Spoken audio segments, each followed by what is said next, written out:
السلام علیکم ورحمۃ اللہ. آپ دیکھ رہے ہیں میرا YouTube channel the beauty of Pakistan 99. میں اس وقت موجود ہوں کنٹینر مارکیٹ دروگا والا.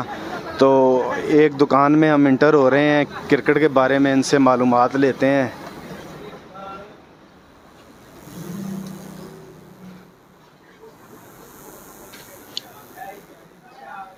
جی السلام علیکم. وعلیکم السلام. کیا نام ہے سر آپ کا؟ وسیم ڈار. وسیم بھائی، کوئی کرکٹ کے متعلق آپ کو کوئی انٹرسٹ ہے؟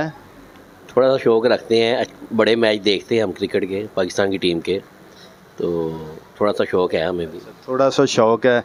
آپ بتانا پسند کریں گے کہ پاکستان اپنا پہلا میچ انڈیا سے بھی ہار گیا.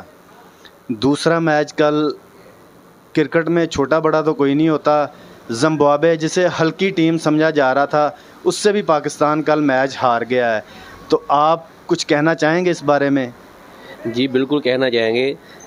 جو میچ ہمارا انڈیا کے ساتھ ہوتا ہے اس کے ساتھ ہماری 22-24 کروڑ جو عوام ہے اس کی بڑی توقعات ہوتی ہیں کہ ہم یہ میچ جیتیں گے. وہ ایک قسم کی ہماری جنگ ہی ہوتی ہے انڈیا کے ساتھ. یہ وہ بھی میچ ہار جاتے ہیں تو بڑا دل ٹوٹتا ہے. پھر تو بڑا انہیں چاہیے اپنے گیم پہ تھوڑا سا فوکس کریں اور اچھا کھیلیں.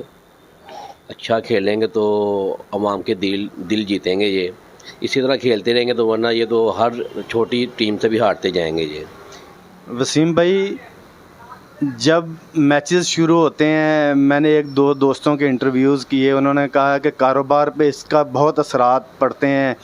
جب میچز شروع ہوتے ہیں کاروبار نہیں ہوتا. آیا یہ چیز درست ہے کہ نہیں؟ یہ بالکل ٹھیک ہے، یہ بالکل صحیح بات ہے. جب میچ لگتے ہیں تو کاروبار بہت متاثر ہوتے ہیں. ہر بندہ میچوں میں لگ جاتا ہے. ٹھیک ہے، اگر وہ میچ اگر پاکستان میں کھیلا جاتا ہے کسی جگہ پہ کسی شہر میں تو ادھر کے وہ روڈ بند ہو جاتے ہیں، کاروبار آگے نہیں ہے، کام آگے نہیں ہے.